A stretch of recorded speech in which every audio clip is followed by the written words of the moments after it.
Howdy, folks. Happy Thursday.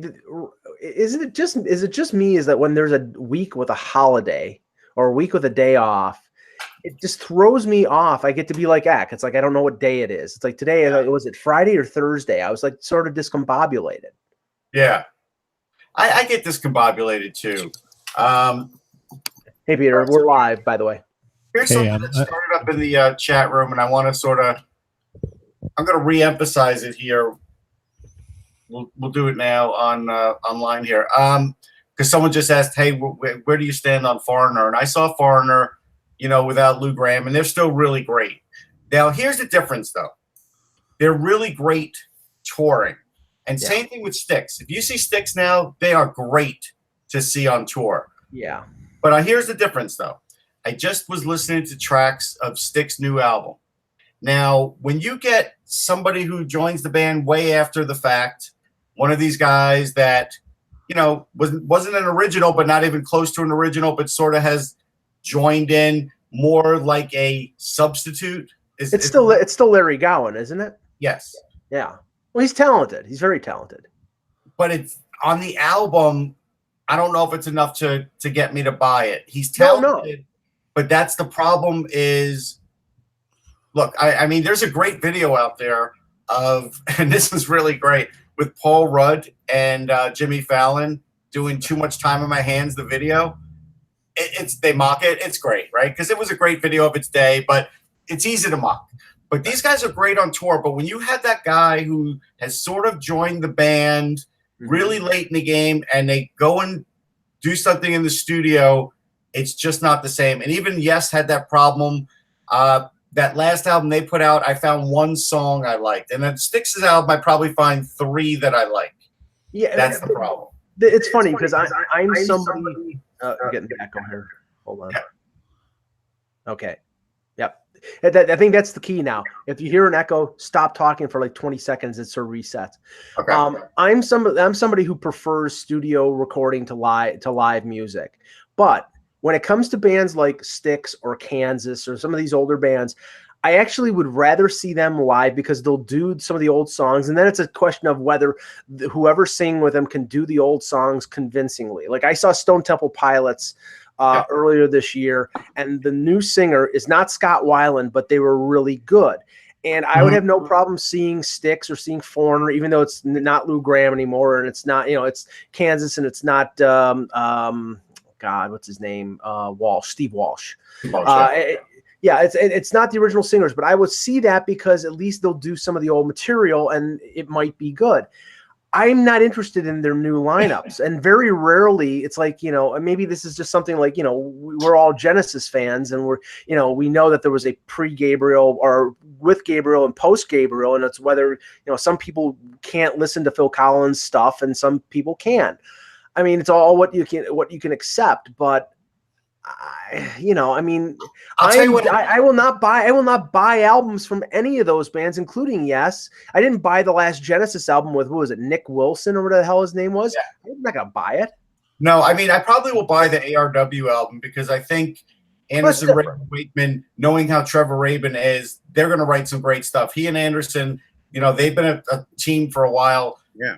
You have to have a long time to build up chemistry. And like Phil Collins obviously had the chemistry with Genesis. That's why stuff was still great after Gabriel. You could argue who was better. I don't care. But when you have one of these guys that joins and they've been with the band 2-3 years and then they go into the studio, it's just not the same as what you knew the band as. And the changes are pretty dramatic. Even though, look, the guitar solos sound good, stuff sounds good.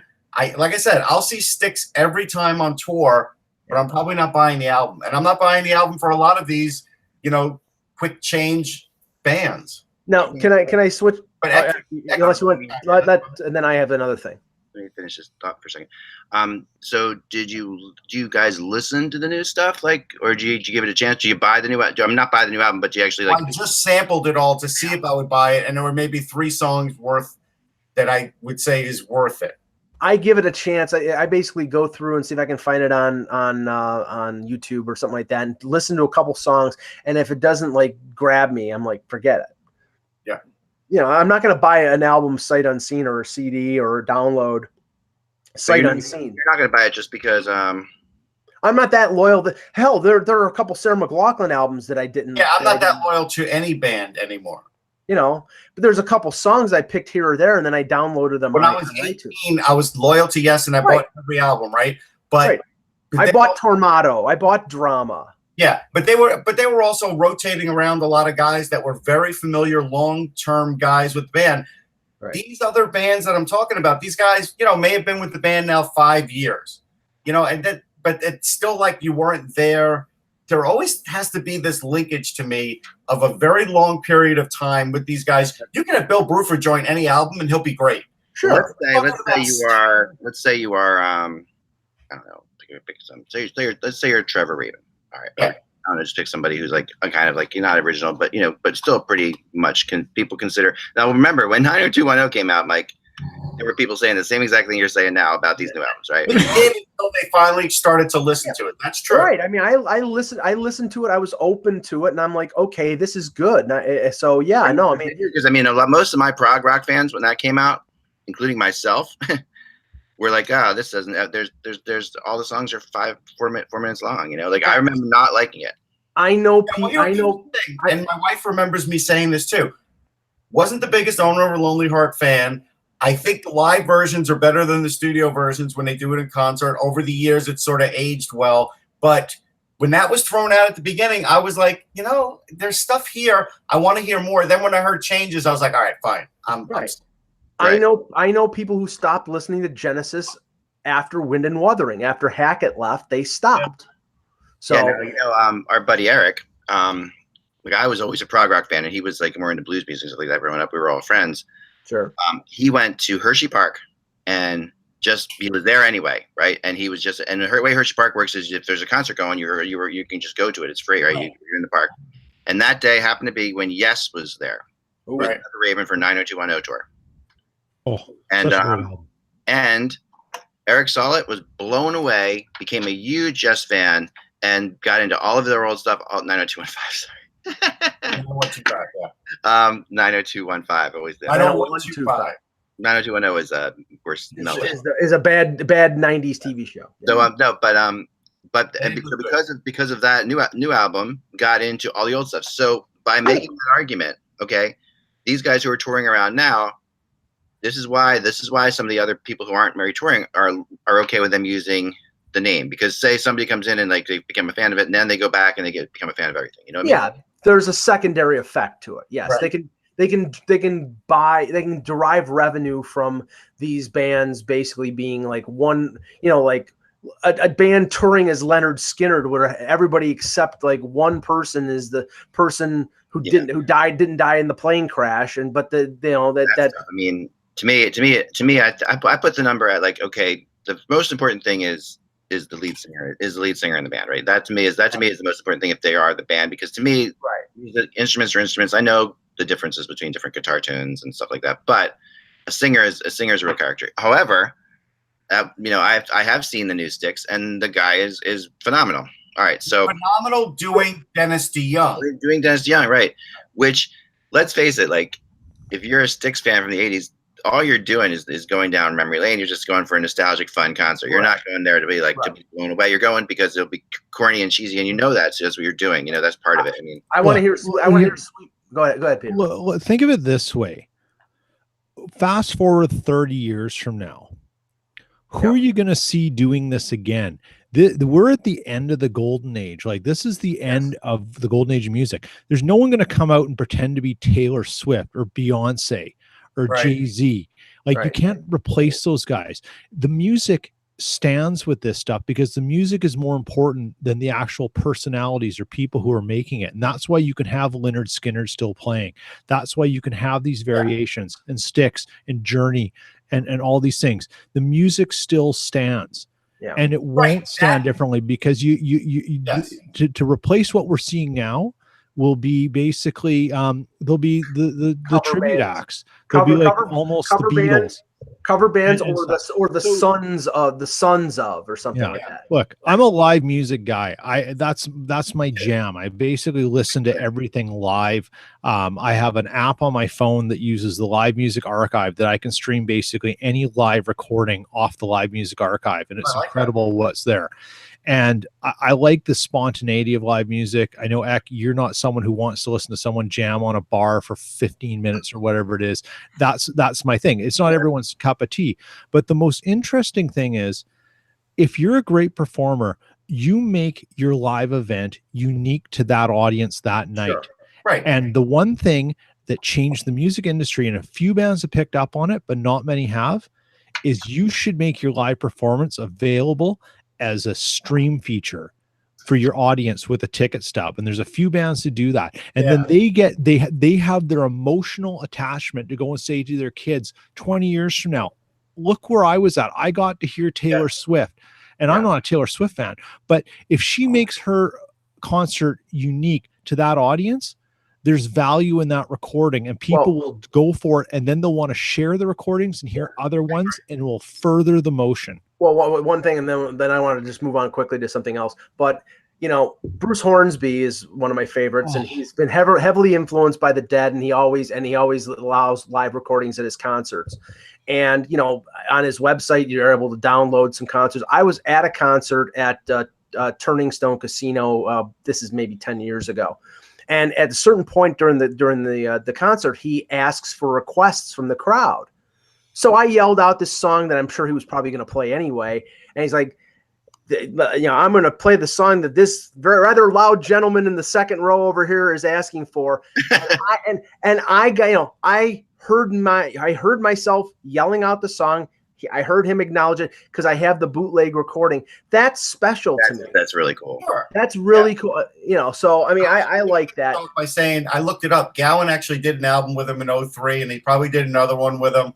But I don't like him enough as him with the band to buy the new music. Trevor Rabin on his own, I found stuff before he was with Yes that I thought was really good.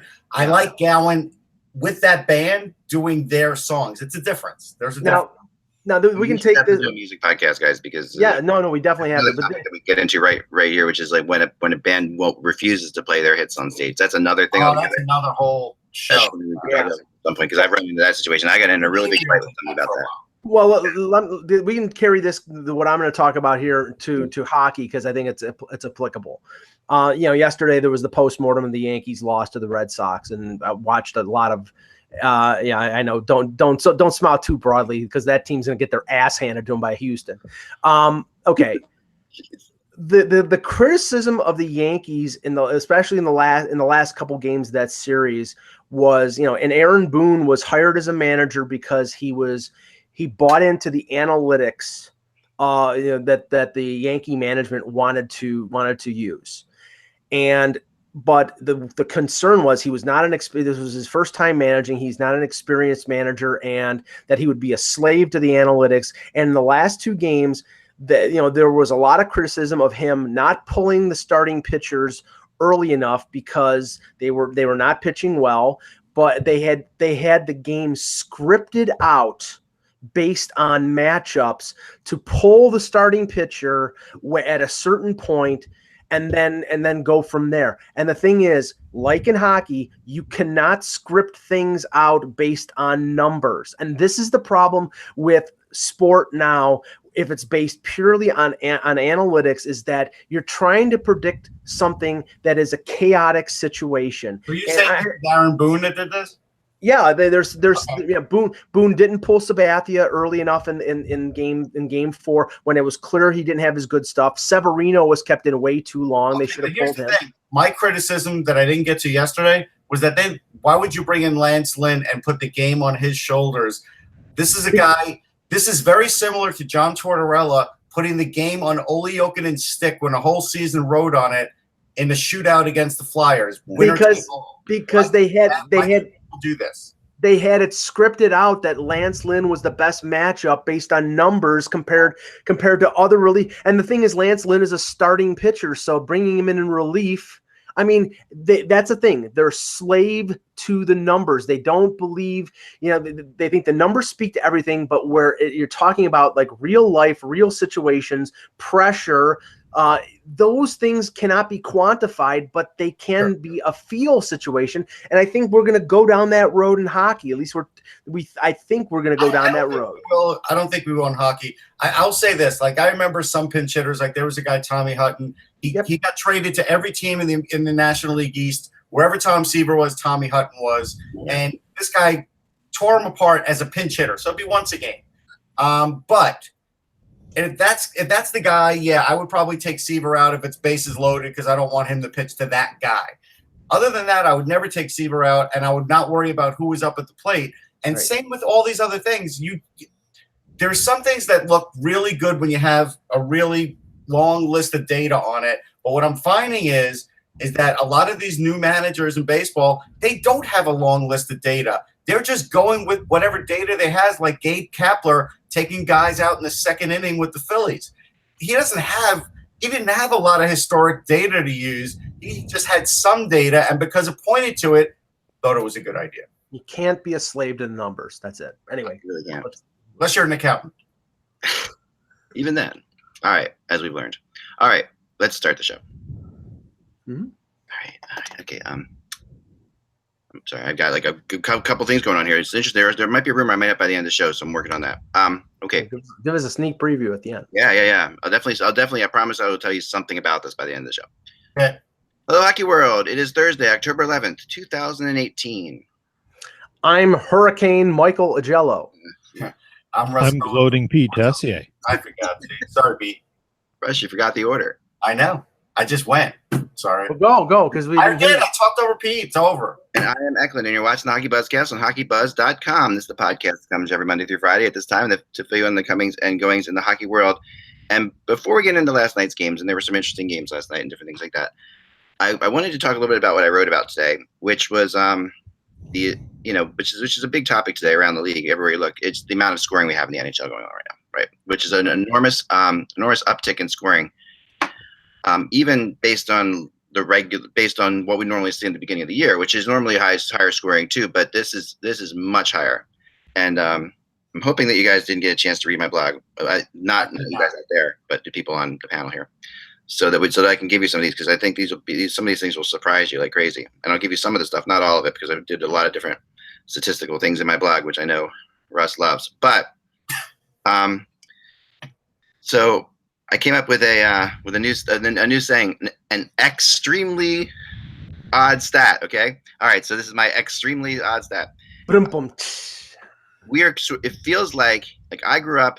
And we kind of all grew up in this town, kind of in the 80s. That's sort of where we were young, and I graduated high school in 86.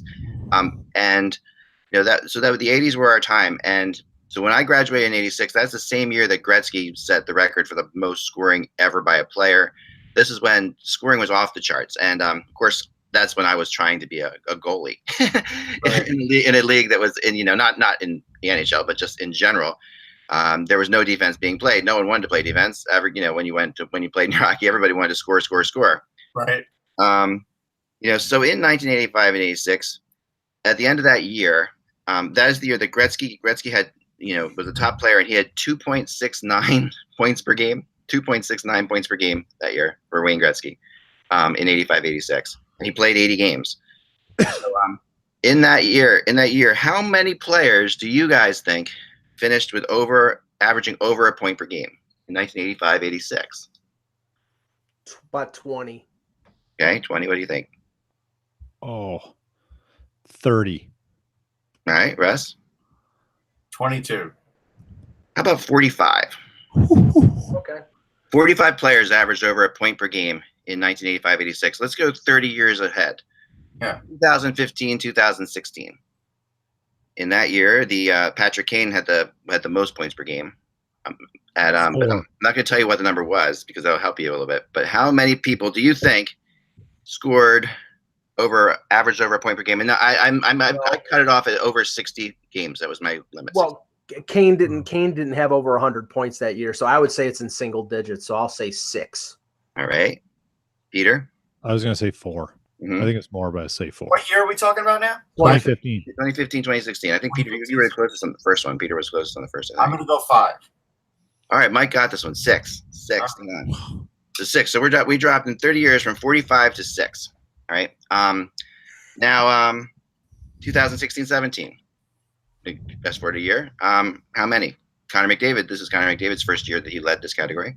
I think it's around the same, so I'll say 7. 7. Peter. Sorry, say that again, Eck. The next year, what do you think? How many players were over a point a game? I'm gonna say 8. Okay. 10. Peter would be right. That's Peter's, I think, winning this thing so far, big time. The 8 is exactly it. Now, last year, how many players? We'll start with you, Russ. So you can go first. You never get to I'm gonna go 6. 6. Okay. I'll go with 8. Okay, Peter. 7. 22. See, I friggin' hate this game. Move on. All right, Yeah, no, but I'm trying to please. here. All right, then, and I'm moving on because now I'm moving on. Now so this has been going on and on. No more guessing, guys. I won't make you guess anymore. But right now we're only 3 or 4 games in for most teams, right? And that's basically where we are. And of course you're going to have more than this than you would think. But currently, how many players? I do want you to guess one more. Do you think are averaging more than a point a game if they played at least 3 games? So the 3 or 4 gamers. I would say at least 17. Okay, now before we say that, remember that these are teams that have not played 3 games. I'm going to give you that. I'm going to give you a big hint. That's Edmonton, Pittsburgh, Tampa, Florida, New Jersey, St. Louis, Montreal, Minnesota. So Edmonton, Pittsburgh, and Tampa have not played 3 games yet. So they're not included in this. These are 23 teams. Players in 23 teams only. 17. 17. What do you think? 17 players. Peter? Sorry, say that. What was the question again? Sorry. All right, how many Just players? give us the number. Just give us the number. Give us it. I have a point here. A point per game. Peter, how many players who have played 3 or more games this year so far are averaging a point per game? Oh. Remembering Edmonton, Pittsburgh, and Tampa have not played 3 games, so they're not included in this. So there's only 23 teams that have played 3 or more. I think it's high. It's gonna be like over 20. Okay. Russ. 12. You ready for this? 83. Okay. Whoa. All right. And there are currently 18 players who are averaging over 2 points a game. Yeah, I should have known it was higher because we have seen a ton of scoring. But whatever. Over 2 points a game. The highest right now being Austin Matthews and Morgan Riley are tied with 10 points. And the Leafs have 4 players because they played 4 games and Tyler's played 3. Tyler actually has more points per game. He's at 2.67. But even that, and I'll let you put your point. Remember, Tyler's again is doing unbelievably and crazy. 2.67 points per game right now. It's 4 games. No, I know that, but I'm just saying that is less than Gretzky's 2.69 of 1985-86. Yeah, I mean that's. So put Gretzky in perspective for a second. Just like no. I mean, it puts Gretzky in perspective in the sense that he was a fast player with unbelievable skills in a league where Brad Marsh was a top defenseman. So, the right. league was slow at that point. Skating and 2-minute shifts were the norm. I went back to last year, the first week of the season, just like this is the first week of the season to see how many there were since they're 83. The first week of the season, same thing, 3 or 4 games, there was 28. So we're looking at like an enormous uptick in scoring here and especially an enormous uptick in players getting multiple points. Like players, I don't think it will last, Zach. I think we're seeing it because I'm going to give you the stat that you're not tracking, and I don't expect you to, is how few of these stars played in preseason, and especially on defense, and especially with goaltending. And we're not seeing very good goaltending. We're seeing lousy defense from a lot of teams that are supposed to be better defensively. At most, they play. I actually talked to a coach about this the other night when I was down at the arena because I went to scout actually that was there, former coach. And I said, what do you think this has to do with it? And he said, I'll tell you what I think it has to do with. It has to do with the fact that as a coach, I think it's more important now that I get my scorers going than my defense going in the beginning of the year. So he's like, we're not really in the first month or so of the season. You want to make if your defense is terrible, you can fix that. If your scorers get off to bad starts, that's a problem. I think that's part of it, but I also think that Russ is right in the sense that I can only tell you what Buffalo and Toronto did. They played their star players like Eichel or Matthews or Tavares half of the preseason games. They didn't play them 8; they played them 4. They alternated. Only like at the end did they play them together. They mostly played them on separate squads. I think that goaltenders are not sharp to start the season because they're facing AHL caliber for most of the preseason. Yep. The defenses, to greater or lesser extent, the pairings are not the same. They put veteran guys with the young guys to see how they play in different situations. And when very rarely are defensemen playing with their regular partners, and then they throw them together. But offenses are more. I think offense and scoring is easier to just jump in early in the year than defense and goaltending. And I'll give you an example. The Leafs scored 23 goals in the first 4 games last year. You would think that this year is precedent setting.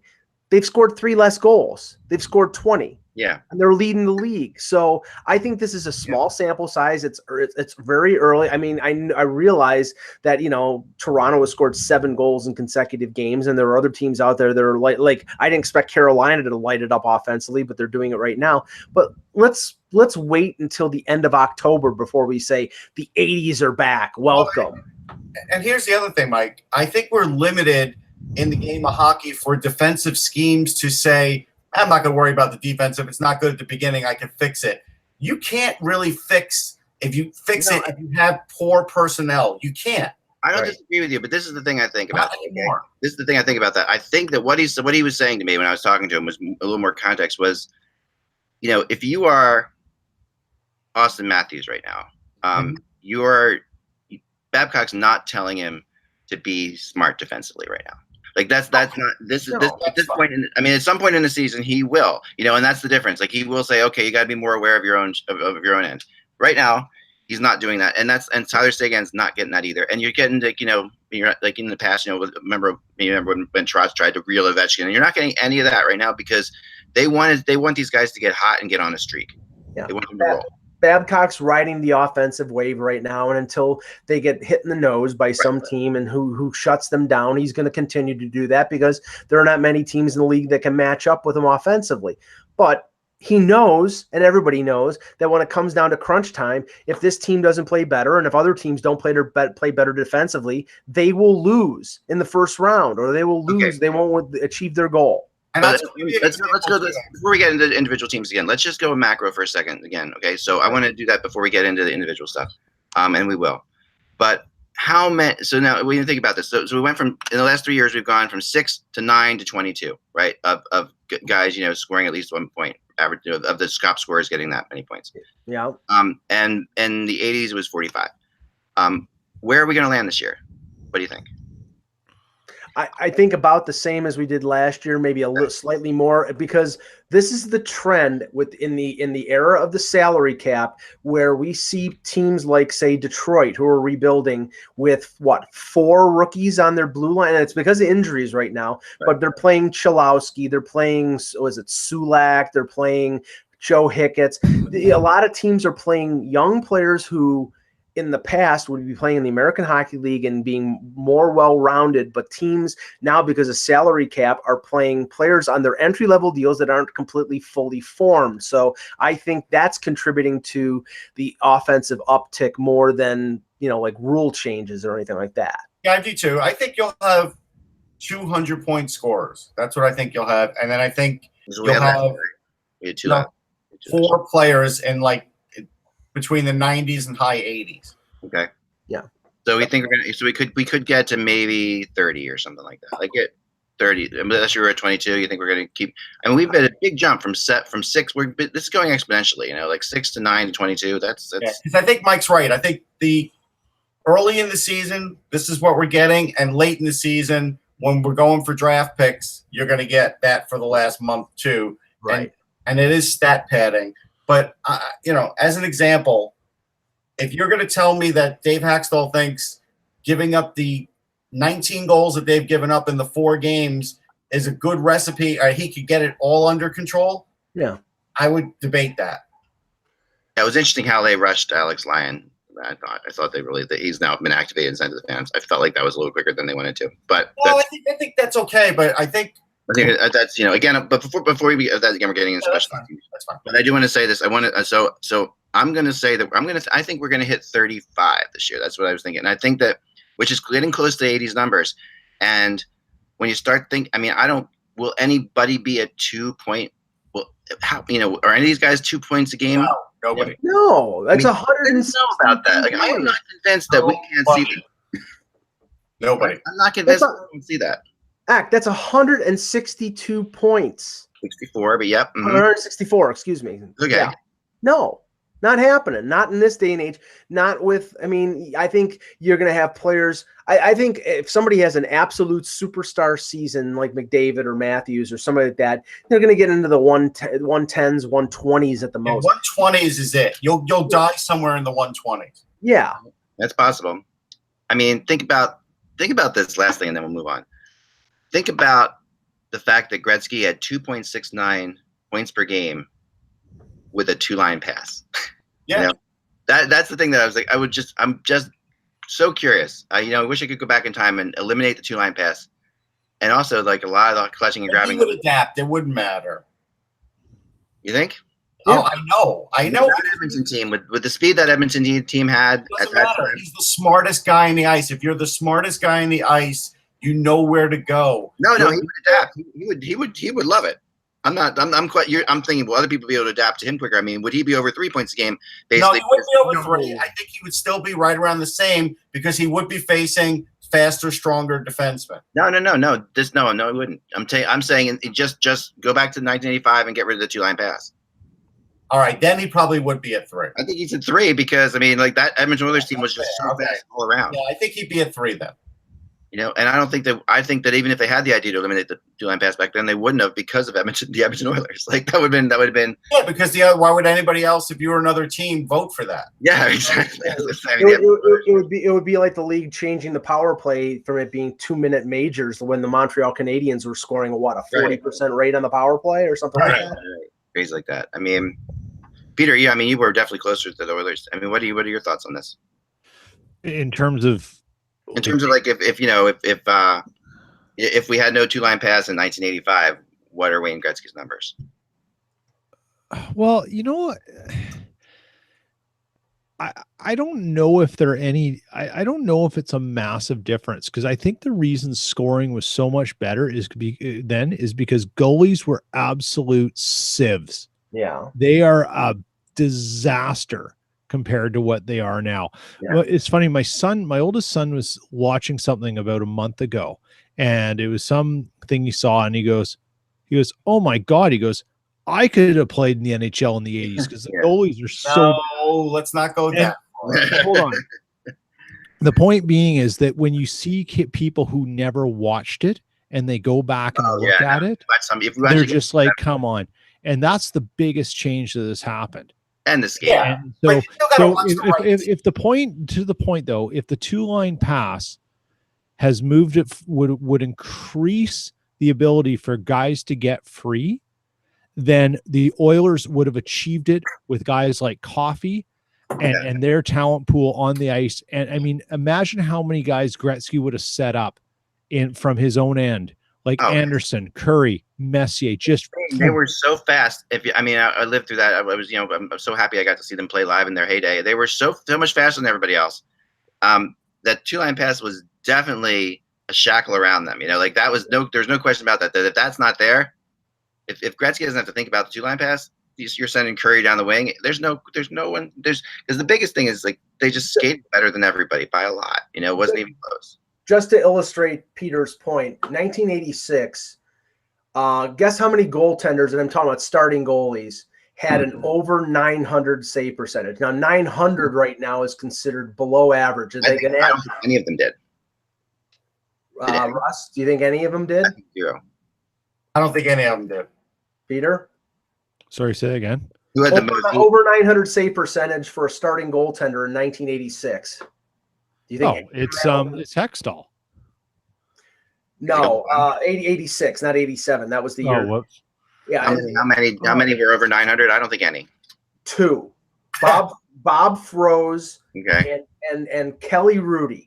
And Froze was a backup. They were both backups, weren't they? And Rudy was a backup then too. Yeah. Froze played 51 games. But still, then okay, yeah. So And to that point, this is why Dominic Hasek was so unbelievable when he came out of the tail end of all that, and he just showed up and did things that no one had ever seen. I mean, this is what puts him on the pedestal above all others. But basically, what you're saying is, other than 2 goaltenders, an .895 save percentage out of a starter gets you sent to the minors now. Yeah, I remember when getting under 3 for goals against average was a big deal. I mean, it's got. When I was growing up, but in that era, it was. I mean, there's a lot of guys like Dan Cloutier and Andre Pavlik who wish they could have played in the 80s. Yeah. Sure. But I mean, but this is why guys like Richter sort of changed the game, because it was training methods for goalies. See, I brought this up on another show recently. Like, goalies we used to just look at as, a little better than kickers. Like, they were different from the rest of the team. They were athletes, but they weren't on par with everybody else. They were under their own thing. Now you look at goalies, and they're just as good at athletes as anybody else on the team, but that was not always the case. You're right. It was not always the case. And I remember Richter I remember the quickness. I remember how much that changed. Yeah, he was a freak, and people was also why Pelle Lindbergh was Pelle Lindbergh started that to a degree too, and that's why he was so great. I mean, that's why. And the advent of the butterfly and bigger goaltenders and bigger equipment, all those things contributed to the save percentages going up. And as and that's another thing we didn't mention, and we won't go into it that much, but the equipment being trimmed down. I've heard a few goaltenders who have had, I guess the torso is more wide open. I've seen a lot more situations where goalies are looking behind them on shots that normally they wouldn't. So maybe that's having an effect too. Yeah, no, for sure. All right, so let's talk a little bit of Vegas Golden Knights for a second, okay? Because they now have to go into Pittsburgh. I mean, this is not an easy. They weren't definitely not handed a wonderful schedule by the NHL here. I mean, they get 1 game at home, and then they go on the road to some pretty tough buildings. I mean, they could very easily lose in Pittsburgh and be 1-5. Does this matter? Yes. This is why I picked them to be a wild card team, because no Nate Schmidt. You had a hard road schedule. Like, they're going to play a Saturday afternoon game at 1:00 against Philly. That's not easy for them. Yeah. I mean, they're adjusted at this point, but we knew they were going to have a slow start to the season without Nate Schmidt. That's the bottom line, and we knew they weren't going to be as dynamic as last year. Like, this is all pretty much the way. This is the one time we got it right with the Vegas Knights. Last year, we all got it wrong. Yeah, I mean, they haven't won in regulation since the conference finals, I was told, or something like that, right? No, in regulation since game one of the Stanley Cup Finals, right? So, I mean, this is it's tough, and it really, you got to feel bad for them in some ways. I mean, they're with these injuries and stuff like that, and just the fact that they're playing these really tough teams, and everybody's gunning for them. I that's why I picked them not to be a playoff team. I think 8 goals for 15 against. Yeah. Their defense without Schmidt and is I think is below par. Now remember, Shea Theodore missed most of training camp, so there's another thing. So and a lot of their defensemen like England are a year older. So I mean that's and there's a settling in process with players, and now Paul Stastny is hurt. Right. So I mean that's the thing. There's Paulson has 3 points in 4 games, which is excellent. But no goals. That's an issue when you get guys like Stastny and Pacioretty. They do get hurt. Yeah, like the Knights last year just managed to be pretty much, except for Fleury, pretty much injury free. That also helps a ton, and that's a huge thing when especially when you start getting older established players. They definitely do get hurt. But I know somebody who wants to thank Russ today, and that would be Jacob Voracek for. Last night, at the end of the show, at the very end of the show, you said something like Jacob Voracek has just looked horrible. When's he going to show up? Yeah, it's like, what is he doing? And I said quickly, like, there was that one incredible move that we saw. That was just that one of those, like, you don't see all the time, like a move that makes the entire building gasp. Yeah, that's one of my favorite things in hockey, when just like everybody's just, and he came around. He was on the power play. He surprised even Drew. We passed the puck to because he stopped on a dime at the blue line, and just everybody else went flying by him. It was an incredibly skilled play. I acknowledged it, but I still didn't see the points. And but the thing is, so watching that game again for the Flyers, their defense was hot garbage, and I mean, and and Pickard played great. Like, I know it's hard to say a guy played great giving up 4 goals. Yeah. But in that first period, he held them in that game. They were getting destroyed. Yeah. Destroyed. Yeah, they really were. I agree with you. It was crazy. They're still not cured. They're not fixed. Oh yeah, they're not at all. No, there's no way they're fixed. And now there's a lot more to do there. Yeah. Absolutely. And Now Voracek definitely bailed him out. Hey, Brady Tkachuk had a great game. Again, if people who were against me having Brady Tkachuk my second ranked guy in the draft ahead of like Zadina and Svechnikov, you're starting to see why. It wasn't because those other guys weren't great. It's just because Tkachuk can do more in a game than those other guys can do. Yeah, and just to illustrate that, and I told you about this before yesterday, Russ. Pierre LeBrun wrote a piece in the Athletic about there was a lot of chatter in Dallas about Ryan O'Reilly being traded to the Canadiens, and apparently the Sabres were looking for the number 3 pick that they ended up taking Kotkaniemi with. Didn't end up happening, but if the Sabres would have gotten that pick, they would have taken Brady Tkachuk. Now, the reason they would have taken Tkachuk is because he played with Middlestat. There was a relationship there playing back to the U.S. National Development Program. But there's and they played together at the World Junior in Buffalo. But that it's a statement also to the talent of Brady Tkachuk. He's big. He's got that mean streak like his brother does. I mean, I'm not saying Zadina is not going to be a good pro because he is, and I'm not saying Svechnikov isn't going to be a good pro, but there's that intangible that Brady Tkachuk has that not many players have nowadays, and that's a pain in the ass to play against. So that's why I agreed with Russ then, and I agree with him now that he's a guy that I would have thought taking number 2 after the number 1 pick after Dahlin. And here's where I think the Canadians got it wrong. Kotkaniemi is a really good player, and I think he can be an all-star player, even at center. I do. But they could have put Brady Tkachuk at center in a couple of years, too. And he's played center. And if you'd have let him get in the league, get his confidence at the wing, I still think he could play center, too. And that would be a scary proposition, having that guy at center someday. But we're never going to see it. He's going to stay on the wing. That's fine. But that's where I felt like I still felt like Montreal was going to take Tkachuk. I heard they liked him. I don't know. I don't know what made them change. Maybe Kotkaniemi just, he made them change. Maybe they felt like he was just more adaptable at center, and that probably is true. Well, that's definitely going to be true. You used the expression "hot garbage." That's what the Montreal center situation was going in, and that's the thing. It's like and that definitely had a factor. Yeah, it was a factor. Totally agree. Anything else from last night that you guys had?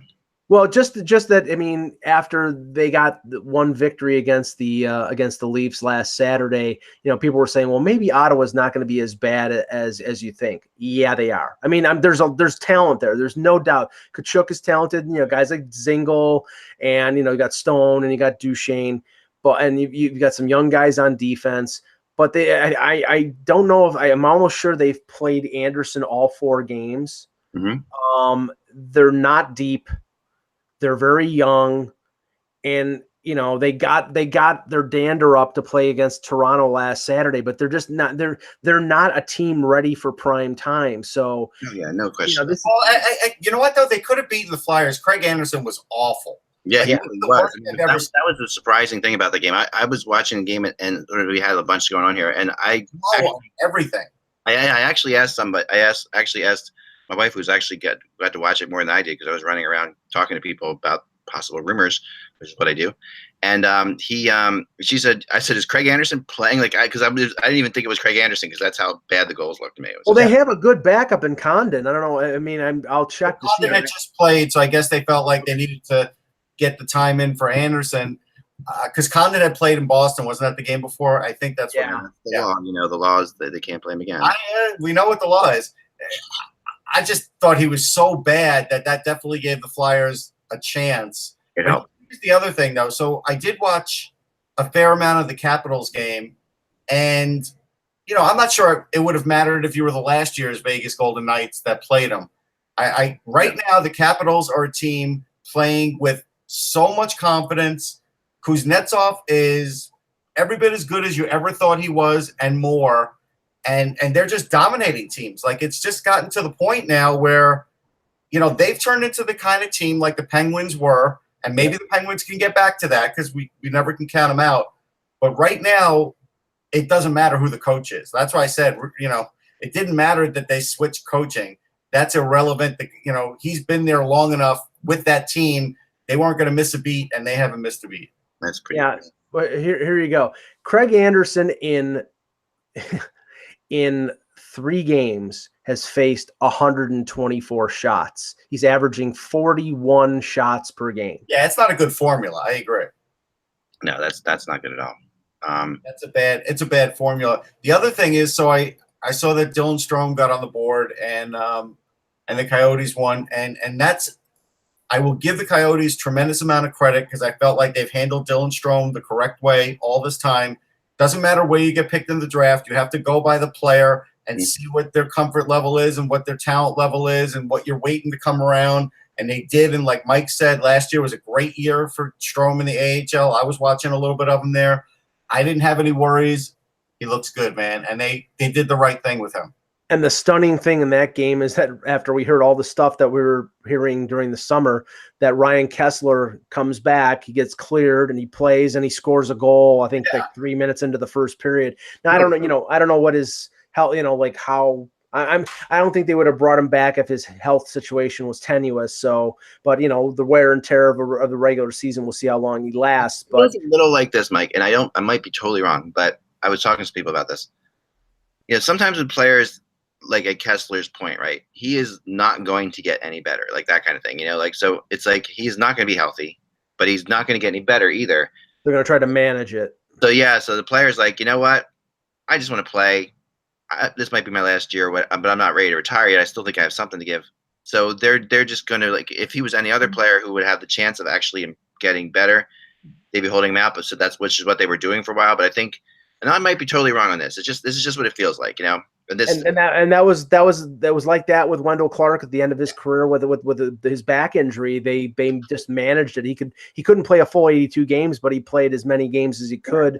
And you say it's, at some point, if you're an NHL player and you want to keep playing for one more year, you just say, okay, I'm gonna suffer through this because I've gotten beaten up a lot, you know, and you're paying me a lot. I mean, you know, Ryan Kessler's not a guy who likes getting big paychecks and not contributing. You know what I mean? He's like. Sure. So that also he's a gamer. I mean, there's no question. Sure, that plays into it. He's just incredibly frustrated, you know, because he's getting huge amounts of money for not playing, and that's got to affect him. And he's got to say, I'm not going to really. How much better am I going to get? 20% better? You know, I've heard players say this before, and come back, and they'll never say it publicly. You'll never see it publicly. You know, so no, but I get it. But it's also just a worry that they go back on the shelf, not as how you know. Yeah. Well, if they go back on the shelf, that's where the way they think about it, that's where they were anyway. You know, it's like that's like so. Yes. I kind of can they if whatever they have is not something that is like if it's like a back type thing where it's not going to matter. It's not, you know what I mean. Then it's just what it is. Eck, we need to talk about something that's been brought up on a couple different shows now, and it's the ridiculous thought of the offer sheet. And you know, Mike heard it first, so I'll let Mike start it up. Well, yeah, I mean, and I see the thing is, of course, and being a member of the Toronto media, I hesitate to sort of criticize, but I realize that you have to sort of feed the beast. And, you know, they can't be happy with the fact that the Leafs are 3-1 right now. And, you know, everybody's, you know, just wowed about the offense that's going on. They have to worry about the scenario of next summer with Austin Matthews and with Mitch Marner being restricted free agents, and you know, how can they fit these players, and the ongoing thing with William Nylander. And Nick Kypreos came out with, well, you know, Austin Matthews is a prime candidate for an offer sheet. And if he's offer sheeted, I mean, this would be a situation where if the Arizona Coyotes, you know, they could get a building built if they had Austin Matthews. There's only one problem, Nick, and I respect you, but there's only one problem. The Leafs will match anything that they put out. So they're not getting them. So it's not happening. Okay. But they can't do that with everybody. So if they've got, but they can do. This Matthews, they're going to do it. But so let's play that scenario for a second. Arizona offers him $15 million. Play that scenario. Go ahead. Yep. Austin Matthews gets $15 million a year offer from Arizona. Yep. They go and at least match it. Okay. So now, you know, Arizona's like, okay, fine. we're gonna throw $11 million on the table for Mitch Marner. No, they're not. No, they're not. Money? This is the problem. This is the problem. The motivation is there and understandable for Arizona to offer sheet Matthews. He's from Scottsdale. I won't use Arizona. I'll throw Seattle. No, we have to use Arizona. Right. You have to use Arizona. First of all, Arizona is a financially strapped organization. Yeah, let me finish. Let's say Carolina. Wait on Carolina, because there's a thought here, Ek. When they brought up the Coyotes and this farcical number that they would all of a sudden throw on the table, then the thought is, well, somebody will buy the 49% overnight because it's Austin Matthews, and then fans will just magically show up. Listen, it didn't happen for the Islanders with John Tavares. It did. I thought it would. I wrote that it would because I remember what the I remember what the Islander fans were like and what the base was like. When they had John Tavares, they still weren't selling out on a regular basis at the Coliseum. That's why the Coliseum had financial trouble. That's why they still have financial trouble. It's partially on the ownership too. Don't get me wrong. But Arizona is not going to become a great market overnight, no matter what players playing there. And Austin Matthews, when he went there for his first game, they had 12,000 people. Yeah. If he's this great gate attraction for being the hometown boy from Scottsdale, there should have been people, scalpers outside selling tickets for double the amount. That didn't happen. So I mean, I can understand the thought process that you could put this as the centerpiece of your organization, but first of all, the Leafs will match anything that they offer. Oh yeah, no one's going to get Matthews out of there. But the issue isn't Matthews as much to me as it is the other players, because if they have to match on Matthews, that does put them into problems. They have a lot of players they have to sign. So that would be my point. Like Kyle Dubas would say, "Hey, I'm just letting you know, we're probably going to get rid of Nylander. If you're interested in letting us know. And we really like Clayton Keller. I see he's coming up for a deal." Yeah, and that's the thing that the everybody $15 million. You can't pay everybody $10 million. But the ability to exact retribution, and that's the thing. That's all you're doing is this retribution. Toronto can offer sheet somebody, and their first round picks compared to Arizona's are worthless. They'll be in the 20s. Well, sure. And they could go out there and they could let Marner go and go after Keller, and Keller than Marner, then fine, if that's what they want. But they're not. See that, and that's the thing. It's like the response, and I have heard this from other people. It's like, well, if they match on Matthews, then somebody's going to offer sheet Marner. Well, they'll match Marner too. And first of all, Marner's from Toronto. He loves it here. That's the bigger point here. I mean, that's the bigger thing is these guys want to stay on the Maple Leafs. So it's like these guys aren't going to. They'll take a little bit less to play there. Not a lot less, but they'll take a little bit less, and they'll have to. And Nylander doesn't seem like he, at least at this point, isn't acting like he cares where he plays as much as these guys. But that's also, I really feel bad for Nylander. I think he's getting. No, I mean honestly, he's a good kid. I've talked to him in scrums a bunch of times. I think he's a classy player. He's got a lot of talent, but this is of his making. He has no leverage. He can't demand a no trade clause because it's not available on a second contract. He's asking for money that he really hasn't earned yet. He's had 2 60-point seasons. Yeah. He's basically projecting, well, I'm going to be this great player, so you should give me 8. No, it's show me. I'm from Missouri. Show me. Wasn't Michael Nylander his dad? Didn't he also have contract issues a lot? Yeah, that's why he played for 6 different teams. He's part of the agency. So a lot of people. Go ahead, Russ. So let's bring into Carolina into this mix. So let's say we're talking Carolina. Well, how much money does Tom Dundon want to lose? Right now, in 3 home games, they've drawn 44,000 people. They're at 78.8% home occupancy. I could tell you in the league that is next to dead last because the Islanders are dead last. And all the team celebrations of everybody diving into the glass that won't get you much in terms of attendance. It's winning. How much does he want to spend over what he wants to have his cap managed at to take money out of his pocket? He's not going to do it. Yeah, I don't know. I mean, it is such a good little story going on right now, and it's a great story. I mean, the only thing, like, just to finish off the offer sheet thing, the only thing that will force Toronto to do is probably at the end of this year, they will not be able to re-sign Jake Gardiner. and B, they might have to trade Patrick Marleau someplace because he's making $6.25. Right. At some point, it's going to affect them. Right, but they will match on Marner, they will match on Matthews, and believe me, if there's any way for them to exact a little bit of revenge on those teams, they will. That's why offer sheets will not happen. But I'm going to tell you something. You know who the best fans in the league are? We could all say the home markets that we cover because we want to be, homers that way. It's the Chicago Blackhawks fans. They're still at 110% occupancy, knowing that they're not a very good team. Well, they don't know that, first of all. Yeah, they're 3-0-1. I think if you talk to the fans, they're realistic about it. They're still only a couple years away from winning 3 Stanley Cups. I mean, I think that. So if you're a couple years away from winning 3 Stanley Cups, and you have a lot of the same players on the team. Detroit is second. Yeah, well, the Red Wings. I mean, there are certain markets that are just this will and Toronto. And this will be something I'll be very interested in to see tonight because the Leafs are playing in Detroit. That also helps a lot. Right. The Leafs are playing in Detroit. And every time I've watched a game in Detroit, you've seen massive empty seats. And I know there's a lot of stuff to do underneath the seats, like corporate boxes and things of that nature. But, you're talking about it's like a Toronto-Buffalo game. Even when Buffalo sucks, even when Toronto sucks, every seat is filled. If the seats aren't filled there, I'm a little worried about Detroit. That building is selling them, Mike. They're still at 100%. They're sold. I mean, what was the line I heard? The optics are terrible. That's really funny. Some of the players are coming. Some of the people who are buying tickets are coming dressed as empty seats. That's what I heard. Yeah. But they're at 100. Detroit is at 100% occupancy. The Blackhawks are at 110. And I talk to Blackhawks fans. That doesn't make any sense. And they're not confident about their team. So does that mean 10% are sitting on the laps of other 10%? No, they have a big. In Chicago, they have a big standing room thing. Like they have around the top of the arena. You can stand. Whenever I've been there, it's like a pain in the neck because we have to go to the auxiliary press box around that. The SRO room that's why standing room. I mean, the Hawks are still a big ticket. I mean, they're a hit. They are a hit in that town, and there's no question. Canes and Taves are still superstars in that town. They still have that going on, and then. Okay, so somebody in the chat room wants to be a wise guy and say Hawks before 2009.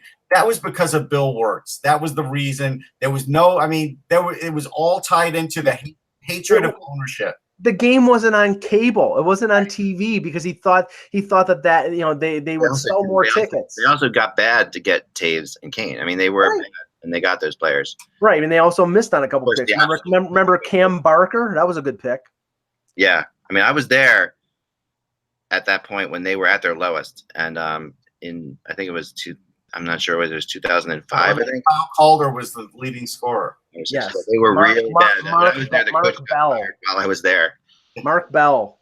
Yeah, no, they were, and that was when Duncan Keith was not. They were scratching him because he was too young, and I'll never forget watching the pre-skate and the morning skate because I was doing a series about different anonymous hockey blogger visits different arenas. So I was there and I was with Alison Maglia, who was writing for us at the time, and I'm sitting there at that morning skate and this guy looks unbelievable. I'm like, who's that? Oh, that's Duncan Keith. They don't play him though. I'm like, okay, cool. And this is before he was really young. Still, it was like, whoa, what the heck? How things have changed. Now, give us a little bit of a taste of the. Okay, what can I say? Okay, I've been trying for the last couple minutes to think about what I'm going to say. Okay, so I'm gonna give myself too much trouble. There is a lot more to the thing I wrote about yesterday with Darnell Nurse. That is that his name is definitely out there. Well, okay, and it's more than 2 teams like I mentioned yesterday, but there's not. Here's the thing that I don't get, and maybe you can explain it to me, or maybe you just we can't go into it, and I'll just theorize, is that they got him on a bridge deal. They got him on an affordable bridge deal. I think it was $3.1 million. I'm just looking up as we talk. 3.2. So 3.2 for 2 years. They can extend him after this year. So if they want to get him on a long-term deal, they can do that. But if they want to just go through the bridge deal, and then he's got 2 more years before unrestricted free agency, and he had his best year as a pro last year. So I know you would be trading him at his highest possible value. Well, I know. What I've heard is that the bridge deal negotiations were not friendly. like there was a lot of stuff that went on during that, and a lot of this has not been really reported on because Edmonton has been overseas, like they have been sort of away from everything. They're back today finally to play their second game against Boston tonight. But then they'll be back in Edmonton, and then everything. I predict that when they get back to Edmonton, you're going to be seeing this all over the place. That this Darnell Nurse thing is going to hit the fan because there's so much little bubbling up stuff that I feel like that they're going to move him. Now I don't where he goes. I just don't understand why they would like. No, there's no real reason for as far as players go. I mean, I think he's a star. I think he's a great player, and I don't know about a star, but I think he's like Russ. What do you project him as? I think he's at best a really good second pairing. I don't think he's a top pairing guy. I think you could have him as a number 3 on the right team. He's probably a 4 on most teams. He's physical. And he's physical, and he's a great skater, and I think he can get 45 points. He's got a little more upside than you guys think. I think he could be in. More than 45. I don't know if he's a top pairing. I don't. No, I don't think he's top pairing. I don't think he is now, but I feel like we only scratched the surface with him. I feel like there's more to his game. He's only 22. He's only 23. Right, it's fair. But I mean, with the dearth of available defensemen, I mean they could exact a pretty good return for him. But the thing is, and this is the thing that you have to consider, their weak spot is defense. So they're trading from a spot of weakness. So, if they can do a D for D swap, great. But there are not many teams out there that are interested in a D for D swap. If he's talking if it's Buffalo or Montreal or Toronto or any of the teams out there that we know are looking for defensemen, they have forwards. Yeah. Or they're interested in trading forwards or forward prospects for defense. The Leafs are not trading Timothy Liljegren for Darnell Nurse. They're trading. There are teams out there, Carolina and. Carolina's loaded defense. That could be a third partner in this kind of thing. Carolina, Philly are two teams that come to mind. I think it's important to note that. So I'm looking at shots for Darnell Nurse, and he actually, last year, took 3.1 per game, which is, a fair amount. Yeah. And he had 26 points. I think I'm being generous with 45 being, the top of his game. I mean, he had 26, and he played every game. I think in a better situation, I'm giving him, 14 more points, and maybe 20. I think I might be on the high end there, but I'm willing to do it. But then, again, he's taking shots. So I think the offense that you're hoping for really has to blossom even more than what we're seeing, a lot more. I think he's a 30 to 35 point defenseman who when he matures a little more will be somebody who clears the front of the net, who can knock people around he likes to hit. He's a well-rounded defenseman. I don't think he's going to be an offensive juggernaut though. So, but again, those guys are valuable and coming off his best year and being affordable for the next 2 years. If Edmonton wants to trade him, they'll have takers and they'll get a lot of interest. But I just question Chiarelli. It's like, okay, it's the equal of Carolina trading Jeff Skinner when they had trouble scoring goals. Makes no sense. Well, yeah, but the difference here though is he is signed for a couple more years. You're right, and there is more to it. Skinner is an expiring contract. Yeah, going to be a UFA. I think he's going to go to UFA. I don't think he's going to stay in Buffalo. He might, but I don't think he is, from what I've heard. Yeah. But it's possible he is. If I'm the Leafs, I would trade Nylander for Nurse. I would. I think it would cost them more. It would cost Edmonton a draft pick, and that's fine. Yeah, it'd be Nurse and something for Nylander. I don't think. I think that's fair. I think it'd be Nurse and a second or a third round pick. I do. Yeah, but right now, and this I'm going to stop you for a second. I don't think it would and the reason I say that is I honestly, when I talk to people, it feels like if two players are equal and you say you have a forward with 100% value and a defender with 100% value, the defender is 120% value versus the forward. There's definitely more. Yeah, you have to look at it like Nylander could be a top line player on some teams. Yes. Nurse is not going to be a top pairing. And Nurse is signed. Nylander is not. And in terms of valuation, in terms of asset management, if you're talking about Nylander and his worth as a unsigned RFA on a bridge deal or on a long-term economical deal, his worst value is as an unsigned RFA, because the other team has to get him signed and may have to spend more money than they want to. That's why I think the first move here is to get Nylander signed, either do a bridge deal or a long-term deal, and then only then will the Leafs consider trading him. And I don't know if it would be immediate. It may be immediate. It could be a year or two down the road, but I don't think they're going to be held hostage to William Nylander's want to make $8 million. First of all, he's never going to make $8 million for the Edmonton Oilers. They're not going to pay him $8 million on top of Draisaitl and on top of McDavid. Because he can't control what happens here. So, he can't control where he goes. And the question, I mean, I agree that that it takes his, you still have to sign him. If you're Oilers, you still have to sign him. So you have to figure it out. Yeah, it's not gonna change the outlook of Louis Gross and Michael Nylander to say, okay, now he's traded to Edmonton, now we'll sign for $6 million. No, they think they're worth $8 right now, and that's what they want from anybody. Right. It's just a willingness of what team is willing to pay them that much money. And if it's somebody like Detroit who's got Dylan Larkin and maybe one or two other good players and they have the cap space, then sure. If it's Toronto and you're trying to fit all those eggs in one basket, they're going to say no. It's not happening. Yeah. I mean, and the final thing I'll say is, and I just got a text somebody will let me say this, is that the Rangers are also in on Nylander, as I was told. So, well, I can see that. I mean, again, I've told you that I feel like this is the last season of their rebuild. Yeah. I've gotten that feeling.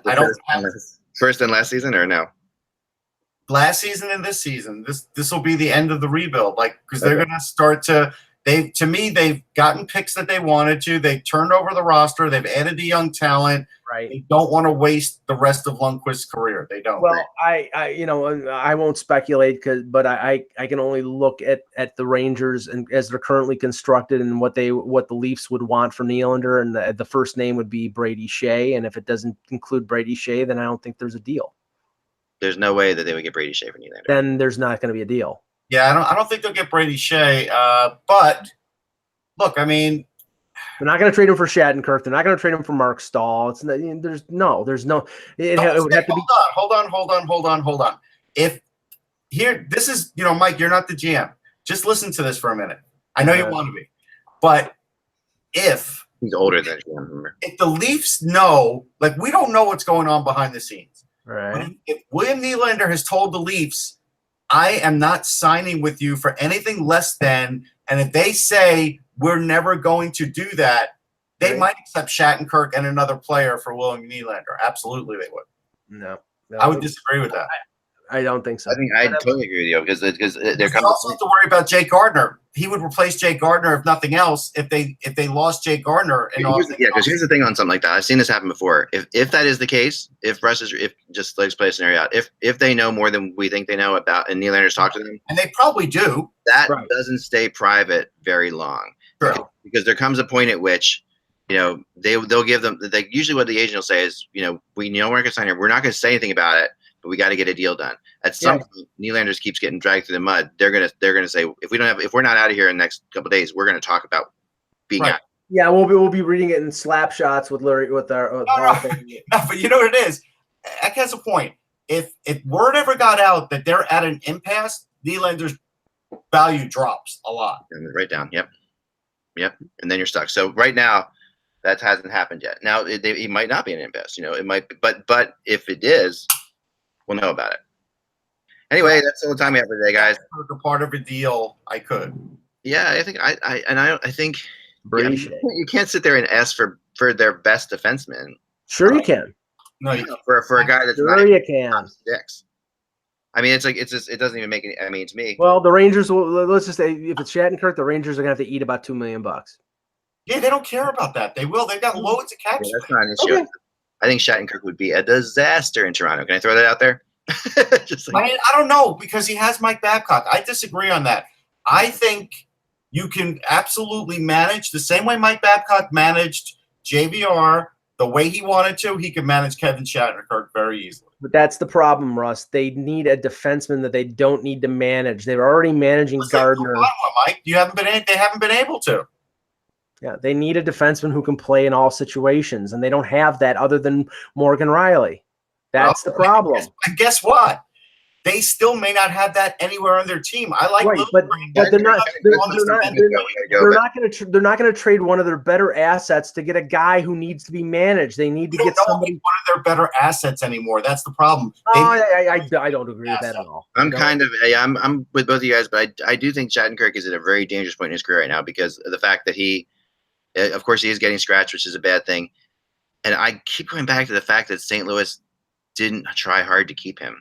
And I know they knew he was going to walk. They knew. They said he was going to do it in New York and all that stuff, and he kept saying that to him. But at the same time, I don't look at that. Things were bad in St. Louis for a long time before he was traded. I mean, you would talk to people in St. Louis, and they're like, and I remember talking to Andy Strickland, people like in St. Louis, and saying like, yeah, she's the most overrated player in the NHL.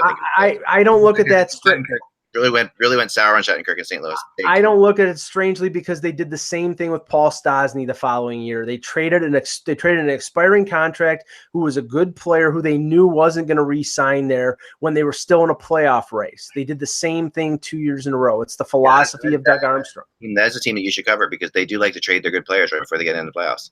You're right about that. That is Mike's favorite thing in the world, to trade your good players. Here's the thing. I know there are some people in the chat room that are just like, they look at Shattenkirk like, yeah, he can't play. That's totally not true. These are his first games. Hold on. These are his first games back coming off a major injury on a team that's not great. Let's go with that to start. And then the other thing is, again, for all we know, Nylander could be a dwindling asset that the Leafs completely know about, that soon they're going to have to move because they're not going to have, unless they're going to let him hold out for the year, which again, I don't think that benefits anybody.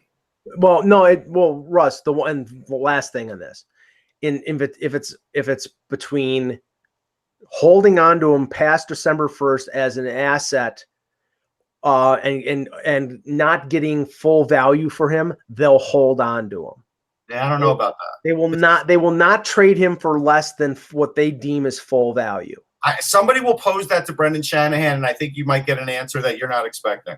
Okay. At some point, there is no reason to play that game, Mike, if your team is really good, because what happens is that just becomes a crazy thing that you don't need. Like they're gonna be like, we're good, our team's playing really well, right? We just got. They're gonna want to end this situation because that's how it goes. But okay, we'll talk about that then. Yep. It's fine. All right, we'll talk to you soon, guys. Remember, without the buzz is just hockey. Talk to you tomorrow.